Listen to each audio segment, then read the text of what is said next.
ಸಂಘಟನೆ ಸಭೆ ನಮ್ಮ ಯಾದಗಿರಿ ಜಿಲ್ಲೆಯಲ್ಲಿ ಇವತ್ತು ನಾವು ಮಾಡ್ತಾ ಇದ್ದೀವಿ. ನಮ್ಮ ಉದ್ದೇಶ ಇಷ್ಟೇ, ಧ್ವನಿ ಇಲ್ಲದ ಅತಿ ಹಿಂದುಳಿದ ವರ್ಗಗಳ ಮತ್ತು ಅಲ್ಮಾರಿ ಸಮಾಜಗಳ ಒಂದು ರಾಜಕೀಯ ಧ್ವನಿಯಾಗಿ ಇರಬೇಕು ಅಂತೇಳಿ ಈ ವಿಕಾಸಶೀಲ ಇನ್ಸಾನ್ ಪಾರ್ಟಿಯನ್ನು ನಾವು ಈ ರಾಜ್ಯಕ್ಕೆ ತಂದಿದ್ದೀವಿ. ಈ ಪಾರ್ಟಿಯಿಂದ ಮುಂದಿನ ದಿನಗಳಲ್ಲಿ 60ರಿಂದ 70 ಕ್ಷೇತ್ರ ನಾವು ಎಲೆಕ್ಷನ್ ನಿಲ್ಲಿಸ್ತಾ ಇದ್ದೀವಿ.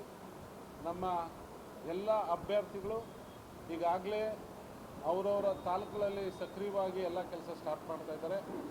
ಮುಂದಿನ ದಿನಗಳಲ್ಲಿ ಈಗೇನು ನಮ್ಮ ಹಿಂದುಳಿದ ವರ್ಗಗಳ ವೋಟ್ ತಗೊಂಡು ನಮಗೆ ನ್ಯಾಯ ಮಾಡ್ತೀವಿ ಅಂಥೇಳಿ ನಮಗೆ ಮೋಸ ಮಾಡಿ 8 ವರ್ಷ ನಮ್ಮ ಒಂದು ಓಟ ಬಳಸ್ಕೊಂಡು ರಾಜಕೀಯ ಜೀವನ ಮಾಡಿ ಮುಖ್ಯಮಂತ್ರಿಗಳಾಗಿ ಇವತ್ತೇನು ಇಳಿದೋದ್ರು, ಅದೇ ರೀತಿಯಾಗಿ ಮುಂದಿನ ದಿನಗಳಲ್ಲಿ ನಾವಿನ್ನು ಕಾಯಕ್ಕೆ ತಯಾರಿಲ್ಲ.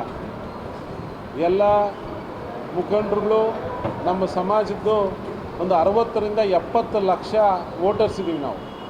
ಅದೇ ರೀತಿಯಾಗಿ ರಾಜಕೀಯವಾಗಿ ಧ್ವನಿ ಇಲ್ಲದ ಇತರೆ ಇನ್ನುಳಿದ ಸಮಾಜಗಳನ್ನ ನಾವು ಜೊತೆಯಲ್ಲಿ ಕಟ್ಕೊಂಡು ಈ ಒಂದು ವಿಕಾಸಶೀಲ ಇನ್ಸಾನ್ ಪಾರ್ಟಿಯಿಂದ 60ರಿಂದ 70 ಕ್ಷೇತ್ರ ಈ ಸತಿ ನಾವು ಸ್ಪರ್ಧೆ ಮಾಡಲಿಕ್ಕೆ ಆಲ್ರೆಡಿ ತಯಾರು ಮಾಡಿದ್ದೀವಿ. ಅದರಲ್ಲಿ ಎ ಕ್ಯಾಟಗರಿ ಅಂಥೇಳಿ 25 ಕ್ಷೇತ್ರಗಳನ್ನು ನಾವು ಹುಡುಕಿ ಇಟ್ಕೊಂಡಿದ್ದೀವಿ. ಆ ಎ ಕ್ಯಾಟಗರಿ ಕ್ಷೇತ್ರಗಳಲ್ಲಿ ನಮ್ಮ ಸಮಾಜ ಮತ್ತು ಹಿಂದುಳಿದ ಸಮಾಜ ಮೋರ್ ದ್ಯಾನ್ 50% ವೋಟರ್ಸ್ ನಾವೇ ಇದ್ದೀವಿ ಆ ಕ್ಷೇತ್ರಗಳಲ್ಲಿ. ಮತ್ತು ಬಿ ಕ್ಯಾಟಗರಿಯಲ್ಲಿ ಮೋರ್ ದ್ಯಾನ್ 30-40% ಇದ್ದೀವಿ. ಸಿ ಕ್ಯಾಟಗರಿಯಲ್ಲಿ 10-12% ಇರುವಂಥ ಒಂದು ಕ್ಷೇತ್ರಗಳನ್ನ ನಾವು ಆಲ್ರೆಡಿ ಗುರುತು ಮಾಡ್ಕೊಂಡಿದ್ದೀವಿ.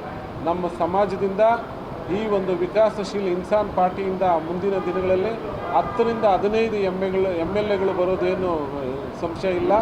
ಅದೇ ರೀತಿಯಾಗಿ ಎಲ್ಲ ಒಂದು ರಾಜಕೀಯ ಪಕ್ಷಗಳಿಗೆ ನಾನು ಹೇಳೋದಿಷ್ಟೇ, ಇಷ್ಟು ದಿವಸ ನೀವು ಏನು ನಮ್ಮ ಸಮಾಜಗಳ ಓಟ್ ಬಳಸ್ಕೊಂಡು ವಿಧಾನಸೌಧದಲ್ಲಿ ಹೋಗಿ ಕೂತ್ಕೊಂಡಿದ್ದೀರಿ, ಆಳೋ ಜಾಗದಕ್ಕೆ ನಾವು ಬರ್ತೀವಿ, ನೀವು ನಮ್ಮ ಜಾಗ ಬಿಟ್ಕೊಡ್ಬೇಕಾಗ್ತದೆ ಮುಂದಿನ ದಿನಗಳಲ್ಲಿ. ಈಗ ನಾವು ನಮ್ಮ ಸಮಾಜದ ಮತ್ತು ಹಿಂದುಳಿದ ಸಮಾಜಗಳ ಎಲ್ಲ ಒಂದು ವೋಟರ್ಸ್ ಎಜುಕೇಟ್ ಮಾಡಿ ನಾವು ನಮ್ಮ ಮತ ನಮಗೆ ತಗೊಂಡು ನಾವು ಮುಂದಿನ ದಿನಗಳಲ್ಲಿ 20